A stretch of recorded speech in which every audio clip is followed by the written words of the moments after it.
گفتنی‌های تازه نغمه درباره سوختن کامل خانه‌اش و افشای حقایق و رازهای پشت پرده زندگی نغمه در کشور امریکا.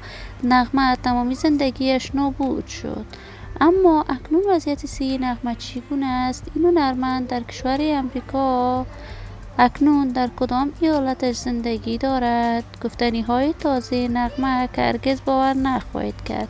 من در این ویدیو پیرامون حقایق همین ماجرا خواهم پرداخت، پس در ادامه با کانال دنیا اینفو باشید.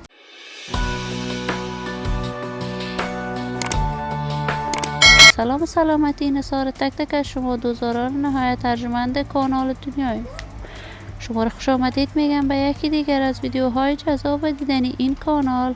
برای حمایت هرچی بیشتر از کانال دنیا اینفو علامت سابسکرایب را فشار دهید تا ویدیوهای دیگر کانال دنیا اینفو را از دست ندهید.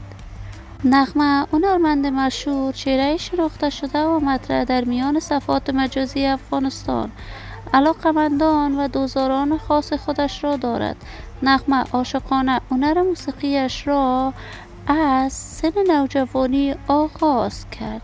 نغمه عاشقانه آهنگ می سراید. تا کنون آهنگ‌های نغمه ماندگار بوده است. علاقمندان و دوزاران خاص خودش را دارد.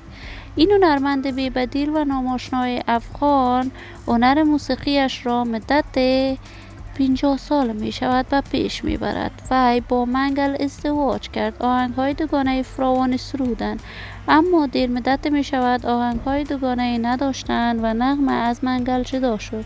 در کشور امریکا بار دیگر ازدواج کرد. ازدواج دوم نغمه موج انتقادات را به همراه داشت، اما این هنرمند افغان در کشور امریکا هم به کارهای هنر موسیقیش می پرداخت. تازه تصاویرش در صفحات مجازی نشر می شود که خانه بزرگ نغمه در کشور امریکا در ایالات لس آنجلس کاملا عریق شده است، اما نغمه با تمامی اعضای خانواده جان سالم به در بردند. من آرزوی خوشبختی، موفقیت و سعادت برای بانو نغمه با جمعی از هنرمندان افغان از بارگاه عزت الله ازال تمنا دارم.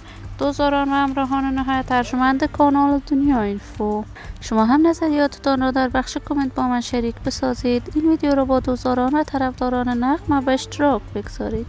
اگر دوست دارید عضو کانال دنیا اینفو باشید، پس برای حمایت بیشتر از این کانال علامت سابسکرایب را فشار دهید تا بیننده ویدیوهای جذاب و دیدنی این کانال باشید. تا درود دیگر، بدرود.